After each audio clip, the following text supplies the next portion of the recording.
So I was watching this terrific movie entitled Mr. Magorium's Wonder Emporium, and if you haven't seen it, then I just think you got to see it. It's not. It's certainly not specifically a theistic movie or a Judeo-Christian movie or a Christian movie or any of that, but I think it really sort of deals with one of the huge questions of life, and that is there anything behind the material world that we see? Is there any greater reality or greater significance? And there's this great scene where the young woman in it, whose name is Mahoney, is looking at this box, and she says, well, it's just a box. But then she goes on to speculate that, in fact, in the hands of the right person, it might be something much more than a box. And I think what's going on is that she's asking one of the huge existential questions of life, and that is about life. Is it just a box? Is it just a material world?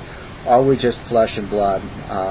What we can see with our eyes or measure with our laboratory instruments, is that all there is? And Mahoney makes this transition, which I would want to call faith. She finds some faith inside her, and all of a sudden the box begins to take on a life of its own, and sort of this black and white world gets this color in it, and this musicless world rediscovers its music. And I think that's what faith is about, and I think it's a huge question in life. Is it just a box? And I think that the answer that Jesus would give us is, no, it's not just a box.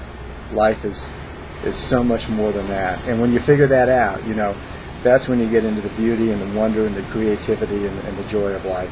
I spent a certain number of my years believing it was just a box. I was an atheist, and like the store and Mr. Magorium's Wonder Emporium, I began to kind of get dark on the inside. But then I met Jesus Christ, and He connected me to this amazing world behind the material world, the spiritual world, the real world. In other words, the presence of God in this life. And I learned something phenomenal about myself, about life, about this universe, about everything, and that is, no, it's not just a box. We're created in the image of God.